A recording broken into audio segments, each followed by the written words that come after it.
Awam Katolik bersaksi dan membela iman melalui media sosial. Ini adalah sebuah catatan kritis bagi yang waras beriman, agar tidak disebut kuah kosong. Katolik selama-lamanya amin, selama-lamanya amin Katolik. Media sosial saat ini cukup berperan penting dalam pelbagai aspek kehidupan manusia. Banyak hal positif dan tak kalahnya juga hal-hal negatif di dalamnya. Akhir-akhir ini media sosial juga dijadikan sebagai ajang atau medan pertempuran argumentasi iman. Siapa yang benar dan siapa yang keliru, kalau tidak mau disebut siapa yang salah dalam beriman. Setiap orang dituntut untuk menyaring mana yang mendukung imannya dan mana yang menyesatkan imannya. Setiap orang Katolik menggunakan media sosial untuk bersaksi dan membela iman kekatolikannya. Kaum awam Katolik pada prinsipnya tidak dilarang oleh gereja untuk bersaksi dan membela imannya melalui media sosial. Kreativitas, bakat, talenta dan kemampuan-kemampuan yang dimiliki oleh setiap orang Katolik sangat dihargai sejauh tidak melawan ajaran-ajaran dan dogma-dogma gereja yang tidak diragukan lagi kebenarannya. Oleh karena itu, saudara dan saudariku, berikut ini saya coba untuk memberikan catatan kritis saya bagi setiap orang Katolik yang menggunakan media sosial untuk bersaksi dan membela iman kekatolikannya agar tidak disebut kuah kosong. Yang pertama, berargumentasi bukan sekedar klaim. Semua orang bisa klaim, tetapi tidak semua orang bisa berargumentasi. Klaim bahwa sesuatu itu salah atau sesuatu itu benar tanpa disertai alasan dan argumentasi atau premis yang mendukungnya. Seorang anak TK pun bisa melakukannya. Bagi orang Katolik yang mau bersaksi dan mau membela iman kekatolikannya melalui media sosial, perlu membela imannya dengan argumentasi-argumentasi yang dapat dipertanggungjawabkan secara akal budi sesuai dengan ajaran-ajaran Gereja Katolik dalam 3 sumber kebenaran iman, yakni tradisi, kitab suci, dan magisterium gereja. Dalam Gereja Katolik ada begitu banyak ajaran gereja. Ada begitu banyak ensiklik dan dogma-dogma yang bisa kita pelajari agar kita mampu mempertanggungjawabkan iman kekatolikan kita. Iman harus mampu dipertanggungjawabkan secara baik dan benar. Jangan hanya berdasarkan klaim bahwa itu salah, itu keliru, tanpa argumentasi. Klaim tanpa argumentasi adalah kuah kosong. Ini bagi yang waras beriman. Yang kedua, memiliki pengetahuan yang benar dan tepat tentang Katolik. Poin kedua ini masih ada kaitannya dengan bagian pertama di atas. Dalam membela dan bersaksi tentang kekatolikan, kita perlu memiliki pengetahuan yang benar dan tepat.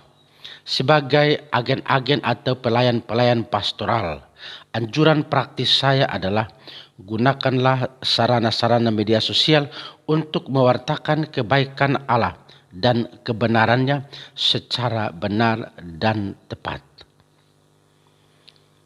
Yang ketiga, menghormati pribadi dan privasi dalam media sosial. Ini penting. Harus bedakan antara kelakuan pribadi dan privasi seseorang dengan pengajarannya. Ajaran Katolik pada prinsipnya memiliki kebenaran yang utuh, walaupun orang-orang Katolik tidak terlepas dari noda dan dosa. Banyak orang yang karena memiliki pengetahuan yang kurang tepat, atau kalau tidak mau disebut memiliki pengetahuan yang minim, hanya tampil bermodalkan percaya diri untuk menyerang pribadi-pribadi dan privasi orang lain. Kepada orang-orang Katolik, janganlah menjadikan atau menggunakan media sosial seperti YouTube, TikTok, Facebook, Instagram, dan lain sebagainya hanya untuk menyerang privasi dan pribadi orang lain.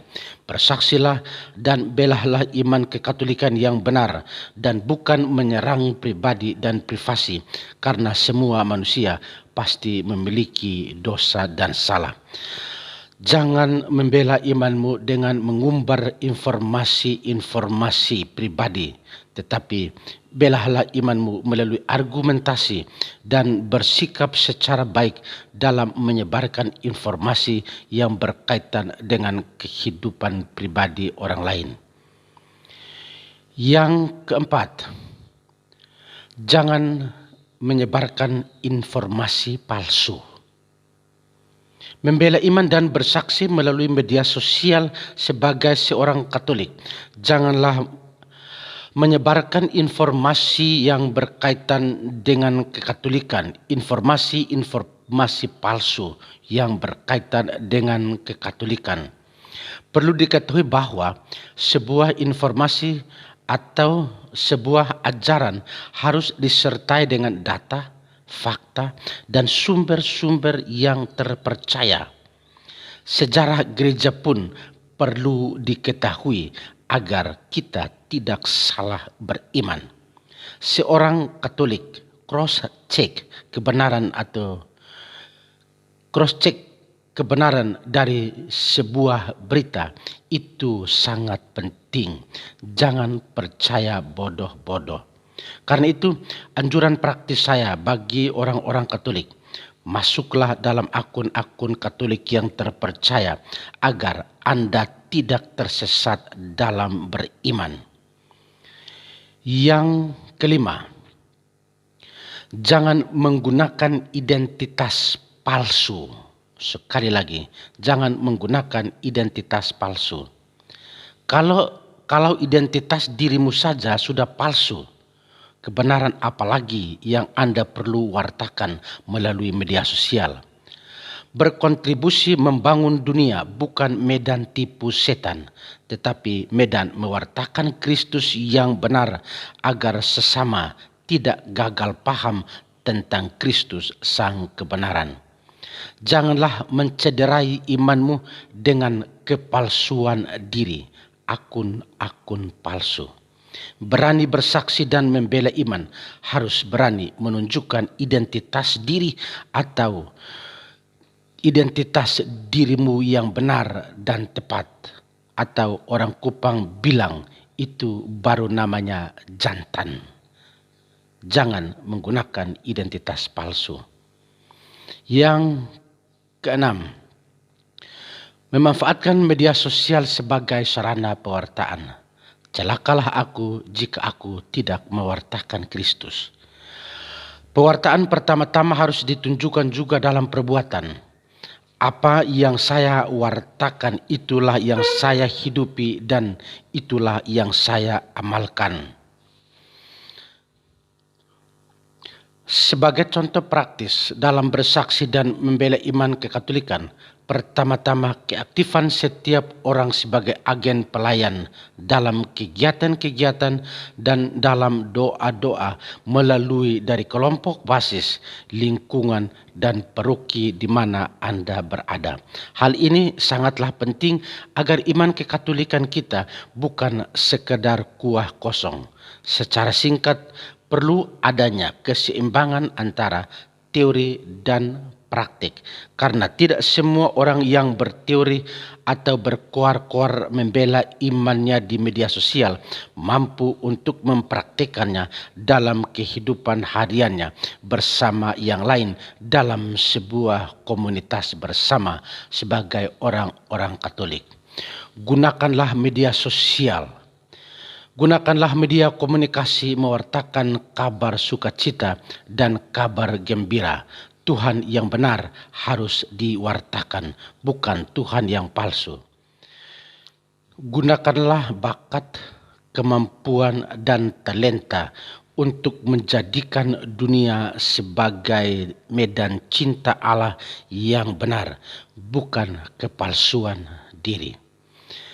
Yang ketujuh, iman tanpa perbuatan adalah mati. Mau tahu buktinya? Karya-karya sosial gereja melalui bidang pendidikan, mulai dari tingkat kanak-kanak atau TK sampai universitas yang dimiliki oleh gereja Katolik.